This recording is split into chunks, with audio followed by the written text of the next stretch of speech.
বন্ধুরা, তোমরা কি কখনো চুপচাপ বসে চিন্তা করেছো আমি তো কারো ক্ষতি করি না, সত্যি কথা বলি, যতটা পারি অন্যের উপকার করি, তবুও কেন আমার জীবনেই এত কষ্ট?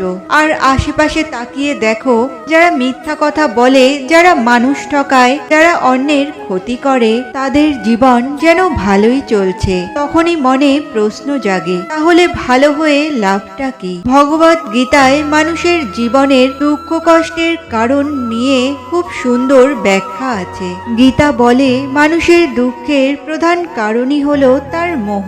যে যত বেশি মোহ করবে, সে তত বেশি দুঃখ ভোগ করবে। তোমার আফসোস তোমার অতীতকে পরিবর্তন করতে পারবে না, আবার তোমার দুশ্চিন্তা তোমার ভবিষ্যৎকেও পরিবর্তন করতে পারবে না। সেই জন্য বর্তমানের আনন্দ উপলব্ধি করাই সব থেকে সুখের। সময় কখনো মানুষের তৈরি পথে চলে না, মানুষকেই সময়ের তৈরি পথে চলতে হয়। একেই তো নিয়তি বলে। শ্রীকৃষ্ণ বলেন, এই জন্মই সবকিছু নয়, আমরা বহু জন্ম নিয়ে এসেছি।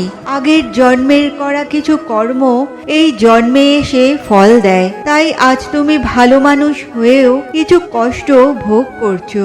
এটা আসলে শাস্তি নয়, কর্মের হিসাব। কষ্ট মানুষের মনকে নরম করে, চিন্তাকে আর আত্মাকে পরিণত করে। কষ্ট মানুষকে মজবুত করে তৈরি করার জন্য আসে। ভালো মানুষদের ঈশ্বর দুর্বল থাকতে দেন না, শক্ত করে তৈরি করে নেন আগামী বড় দায়িত্বের জন্য। ভগবদ গীতা বলে, অসত্যের জয় সাময়িক, সত্যের জয় চিরস্থায়ী। ভালো মানুষের কষ্ট ক্ষণস্থায়ী, তাদের শান্তি চিরস্থায়ী।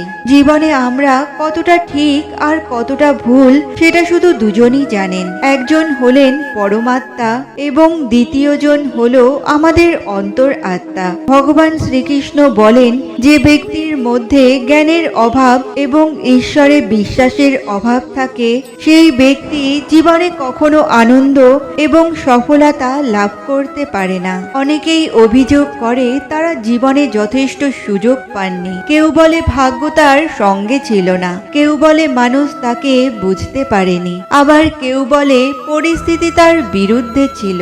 কিন্তু গীতার শিক্ষা হলো, অভিযোগ নয়, কর্মই মানুষের ভবিষ্যৎ তৈরি করে। একটা ছোট্ট প্রদীপ যতটুকু আলো দিতে পারে, সে ততটুকু দিয়েই অন্ধকার দূর করতে শুরু করে। সে কখনো অভিযোগ করে না যে সে সূর্য নয়। ঠিক তেমনি আমাদেরও যা আছে তা নিয়েই এগিয়ে যেতে হবে, কারণ বড় সাফল্য সবসময় ছোট ছোট পদক্ষেপ থেকেই জন্ম নেয়। বন্ধুরা, সবশেষে বলি, ভগবদ গীতার একটি শিক্ষাও যদি প্রতিদিন আমরা গ্রহণ করতে থাকি, তবে জীবনে দুঃখ বলে কিছুই আর অবশিষ্ট থাকবে না।